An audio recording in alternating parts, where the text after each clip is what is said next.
কথা হয়েছে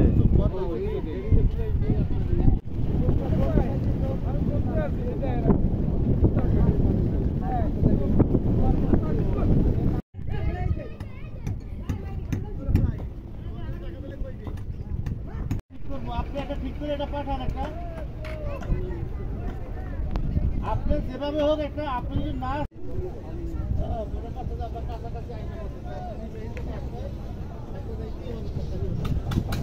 আপনি হচ্ছে ভাই খালি ভিডিও করেন কিন্তু নবীর সুন্নাত তো ভাই আমার কিছু দেন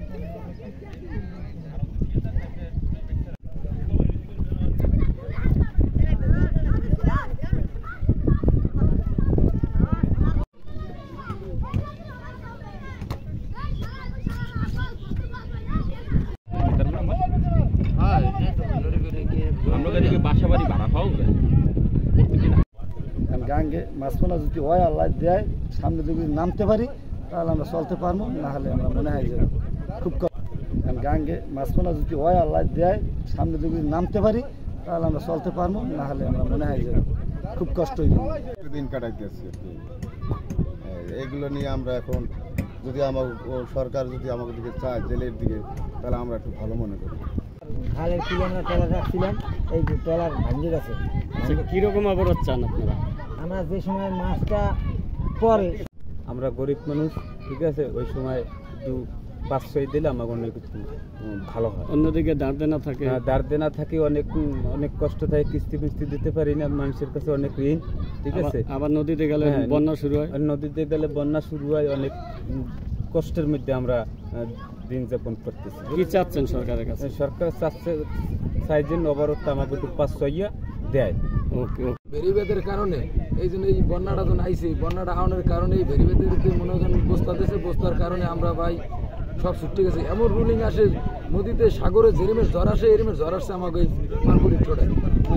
আমরা এই দেখে মনে করেন আমাকে ভিতর দিয়ে অনেক কিছু তোলাই গেছি গিয়া, গরুর বছর রাস্তাঘাট অনেক কিছু মনে মানুষজন লইয়া মনে করেন উঠছি, বাজার উঠছি, বাড়িতে ওই সাইকেল সেন্টার উঠছি, সাইকেল সেন্টার ওঠার পর এবারও দেখি অনেক মানুষের ক্ষয়ক্ষতি হয়ে গেছে, গাছপালা বাড়িয়া বাড়িঘর সব ভেঙে চুরিয়ে চলে গেছে। আইসে আমরা মানুষের মধ্যে দুর্ভোগে আছি, বেতনাদি দিয়ে মানুষের মাছপোনা কম পরে, বেতনাদি দিয়ে অনেক কষ্ট আছে। একটা বোর্ডে ডেলি মনে করেন 10,000-15,000 টাকা খরচা হয়, 8-9 জন মানুষ পেয়ে খাটি। এই দেশে অবরোধের মনে ঠিক মতন চাউলও পাই না। 140-80 কেজি করে চাল দেওয়ার কথা, আমি চাল পাই 40 কেজি করিয়া। এতে মনে করেন দেয়, আবার এখন দেওয়া বন্ধ করে দিয়েছে। অনেক অডে চাল দেওয়া হয়ে গেছে, আমাকে 3টে অডে কোনো চাল দেওয়া হয় নাই, বুঝছেন। আমরা খুব দুর্ভোগের মধ্যে আছি মানুষের মধ্যে। কারণ আমরা এই 65 দিনের পরে আবার এই বন্যায় আমরা কোনো খাদ্য পাইনি। আমরা মনে করেন এই অবরোধে আমাকে মনে করেন দুর্ভোগ, আমরা ঠিক মতন জাল পাইতে পারি না, প্রশাসনে জ্বালায়, মনে করেন মাছ পোনা তো মনে করেন জ্বালাইতে আছে। এখন টাকা দিয়েও আমরা ধরতে পারতেছি, আবার একজনের টাকা দিই আর একজনে মনে করেন আইয়া নদীতে দাদন নেওয়া, আমরা কিস্তি আছে সপ্তাহে 3,000-4,000 টাকা সব জাল করছি। কারণ আমাকে এই বন্যায় অনেক ক্ষয়ক্ষতি হয়েছে, আমরা এলাকায় কিছুই পাইনি।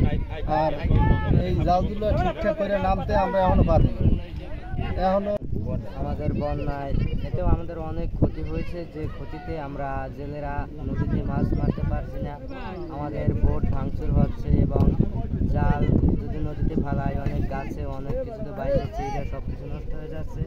আমরা খুবই ক্ষতিগ্রস্ত। তো আমাদের জন্য কোনো কিছু বরাদ্দ হচ্ছে না, যদিও কিছু বরাদ্দ হচ্ছে তো সেটা আমরা জেলেরা পাই না, এগুলো সবই নেতাদের মাঝে বিলিয়ে যায়।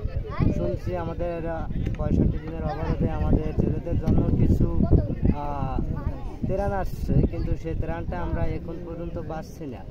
জানি না যে এটা কবে পাবো কিংবা পাবো না, সেরকমের কিছু আমরা বুঝতে পারছি না। শুধু আমাদেরকে আশা দিয়ে রাখছে যে তোমাদের জন্য কিছু ত্রাণ আসছে এভাবেই শুধু তারা বলছে না তারা, কিন্তু আমরা এই ত্রাণগুলো এখনো পাচ্ছি না।